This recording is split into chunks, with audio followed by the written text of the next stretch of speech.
کاتێک سەیری بزوێنەری ئۆتۆمبیلەکەت دەکەیت یان سەرسام دەبیت بە زیرەکی ڕۆبۆتەکان، ڕەنگە وا بیر بکەیتەوە کە ئەمە تەنها داهێنانی سەدەی 20ەمە، بەڵام ڕاستیەکە ئەوەیە کە 800 ساڵ بەر لە ئێستا لە دڵی کوردستاندا کلیمەتێک دەژیا کە بناغی هەموو ئەم تەکنەلۆژیایی داڕشت، ئەویش بەدیع الزەمان ئیسماعیل جەزەریە، ئەو پیاوەی کە مێژوو بە باوکی ڕۆبۆت و باوکی ئەندازیاری میکانیکی سەردەم ناوی دەبات.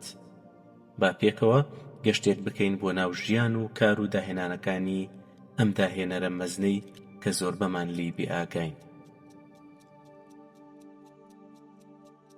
ناوی تەواوی ئەبولعیزی کوڕی ئیسماعیلی کوڕی ڕەزازی جەزیریە کە ناسراوە بە جەزەری. لە ساڵی 1936 لە جەزیرەی بۆتان لەدایک بووە. ئەو لە سەردەمی زێڕینی ئیسلامدا دەژیا، سەردەمێک کە زانست و داهێنان لەو پەڕی گەشەدا بوون. جەزەری بۆ ماوەی 25 ساڵ وەک سەرۆکی ئەندازیاران لە کۆشکی میرانی ئەرتەقی لە ئامەد خزمەتی کرد. فەلسەفەی ئەو سادە بوو: زانست ئەگەر نەکرێت بە کردار زانستێکی بێکەڵکە. هەر ئەمەش وای لێ کرد بیرۆکە ئاڵۆزەکان بگۆڕێت بۆ ئامێری بەرجەستە. لە ساڵی 1206 لەسەر داوای سوڵتان مەحموودی ئەرتەقی جەزەری هەموو داهێنانەکانی لە کتێبێکدا کۆکردەوە کە بە الجامع بين العلم والعمل النافع في صناعة الحيل ناسراوە. ئەم کتێبە تەنها دەقێکی وشک نییە، بەڵکو یەکەمین ڕێبەری پراکتیکیە لە مێژوودا کە بە وێنەی ڕەنگاو ڕەنگ و ڕێنمایی هەنگاو بە هەنگاو شێوازی دروستکردنی 50 ئامێری میکانیکی ڕوون کردوتەوە. یەکێک لە گەورەترین داهێنانەکانی جەزەری کە جیهانی گۆڕی کرانک شەفت بوو. پێش ئەو کەس نەی دەزانی چۆن جوڵەی هێڵی بگۆڕێت بۆ خولانەوە بە وردەکاریە. ئەمڕۆ ئەم پارچەیە دڵی هەموو بزوێنەرێکی سوتانە لە ئۆتۆمبیل و فڕۆکەکاندا. بێ ئەم داهێنانە شۆڕشی پیشەسازی مەحاڵ بوو. یەکێکی دیکە لە داهێنانەکانی جەزەری کاتژمێری فیل بوو. کاتژمێری فیل تەنها ئامێرێکی کاتپێوان نەبوو، بەڵکو مۆزەخانەیەکی گەڕۆکی کولتورە جیاوازەکان بوو. فیلەکە وەک هێمایەک بۆ هیندستان، مارەکە وەک هێمایەک بۆ چین و قەفەزیش بۆ میسر.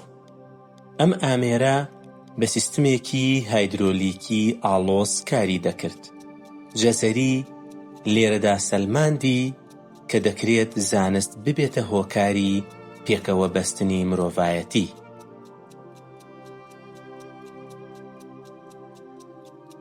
ئایا دەزانی یەکەمین ڕۆبۆتی مۆسیقاژەنین هی جەزەری بووە؟ ئەو بەلەمێکی دروست کردبوو کە 4 مۆسیقاژەنی ئۆتۆماتیکی تێدا بوو بۆ کات بەسەربردنی میوانەکانی پاشا. هەروەها ڕۆبۆتی دەستشۆتن کە بە شێوەیەکی ئۆتۆماتیکی ئاوی بۆ بەکارهێنەر دەڕشت. ئەمە سەرەتای زانستی سایبەرنێتیک و کۆنتڕۆڵی ئۆتۆماتیکی بوو.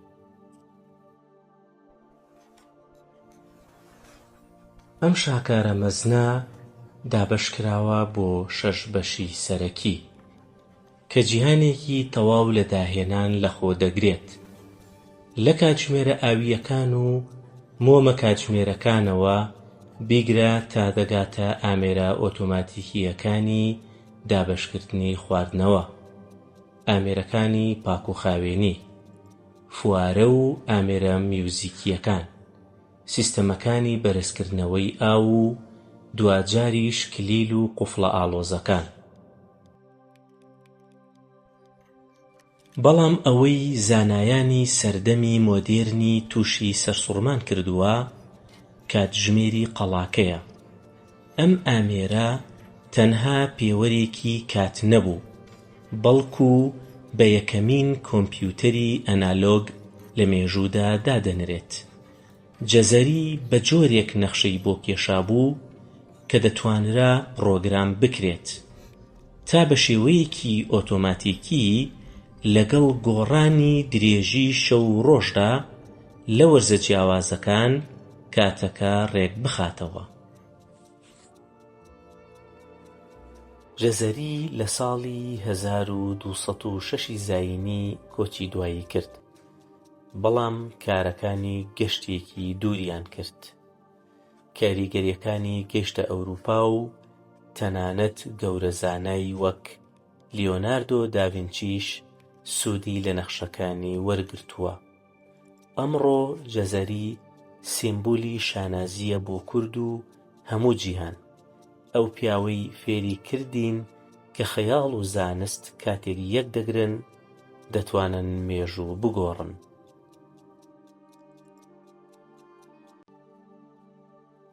ئەو پیاوەی کە داڕێژەری بنەماکانی ئەندازیاری میکانیکی مۆدێرن بوو، خۆی لە پشتی تەمومژی مێژووەوە جێهێشتووە. کاتێک باس لە ڕەچەڵەک و نەتەوەیی ئیسماعیل جەزەری دەکرێت، جیهان دابەش دەبێت بەسەر چەندین بۆچوونی جیاوازدا، و بەشێک لە سەرچاوە عەرەبیەکان بە عەرەب لە قەڵەمی دەدەن تەنها لەبەر ئەوەی شاکارە زانستیەکەی بە زمانی عەرەبی نووسیوە، کە بێگومان عەرەبی زمانی باڵای زانست بووە لە تەواوی ئەو سەردەمەدا. هەندێکی تریش دەیبەستنەوە بە تورکەکانەوە لەبەرەوەی بۆ ماوەی چارەکە سەدەیەک لە کۆشکی میرەکانی ئارتوقی خزمەتی کردووە لە شاری ئامەد. وەسەر چاوە بیانیەکانیش بێلایانی دەپارێزن و وەکو زانایەکی فرەبەهرەی موسڵمان لە سەردەمی زێڕینی ئیسلامدا باسی دەکەن و ئاماژە بە ڕەچەڵەک و نەتەوەیی ئەو نادەن. بەڵام بۆ دۆزینەوەی حەقیقەتەکە پێویستە بگەڕێینەوە بۆ ڕەگ و ڕیشە جوگرافیەکەی. نازناوی جەزەری وەرگێڕان نییە بۆ وشەی عەرەب، بەڵکو ناسنامەی شوێنی لەدایک بوونیەتی. ئەبوو عیس لە جەزیرەی کوڕی عومەر لەدایک بووە، ئەو ناوچەیەی کە لە مێژوودا بە جەزیرەی بۆتان ناسراوە. جەزیرەی بۆتان نەک هەر لە سەدەی 12هەمدا، بەڵکو بە درێژایی مێژوو دڵی ناوچە کوردیەکان بووە. بە لەبەرچاوگرتنی واقیعی دیمۆگرافی و ژینگەی کۆمەڵایەتی ئەو سەردەما کە زۆرینەی ڕەهای دانیشتوانەکەی کورد بوون، لۆژیکی زانستی و مێژوویی پێمان دەڵێت ئەم بلیمەتەی کە تەکنەلۆژیای سەدەکانی ناوەڕاستی گۆڕی ڕۆڵەیەکی ڕەسەنی ئەم خاکە بووە. جەزەری ئەو ئەندازیارە کوردەی کە بووە خاوەنی میراتێکی گەورەی جیهانی و خزمەتی بە تەواوی مرۆڤایەتی کرد.